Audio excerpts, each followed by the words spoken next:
this morning, naisipan ko na tayin na lang yung cover ng mga seats, or ginagamit ko kasi yung unan, tapos hindi ko tinatay yung kaya yung aso ko ginangat-ngat nga yung foam doon sa ilalim, kaya ayun, naisipan ko na lang tayin lahat.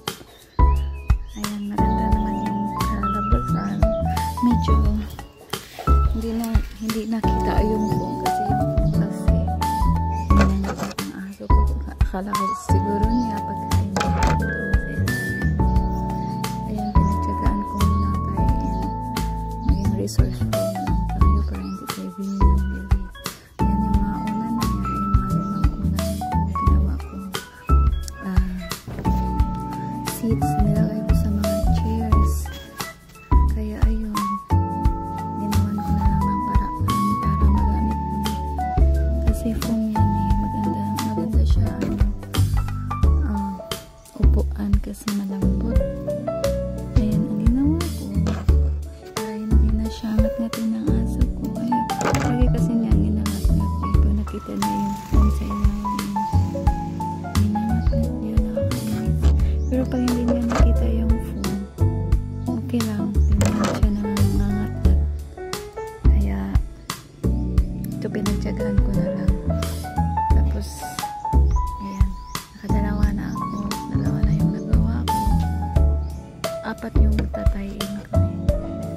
Ayan, yung isa yan medyo makapal yung tila, kaya nahirapan akong tahiin yan kasi makapal yung tila na ako, susugatan ako sa karayom niyan.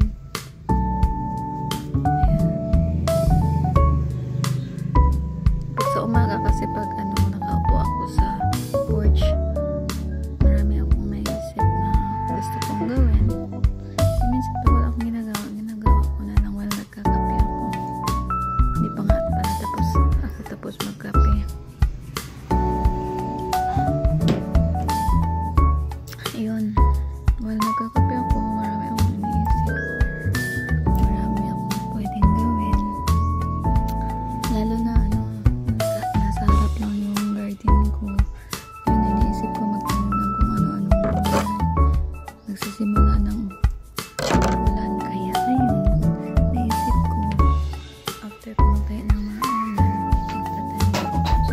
Ayun, tapos na pala yan, may gusto pa akong gawin. Ay, tapos na pala ako. Ayan, yan, nilalagay ko dyan sa upuan. Ginaganyan ko lang kasi pag flat siya, inuupuan ng aso ko. So, ganyan lang. Pag may umupo, inaayos na lang. Tapos, yung isa, tapos na din. Ayan. Ayan. Tapos na. Mabilis lang. Ganyan lang. Ayan. So, yan it's nice kung may nagawa ka sa umaga. Ang ganda sa isip. Sa pakiramdam, may na-accomplish ka sa umaga. Ayan. So, pwede na ako umupo. Tapos na ako at magkape. Tara, kape. Char. Ayan. Nice.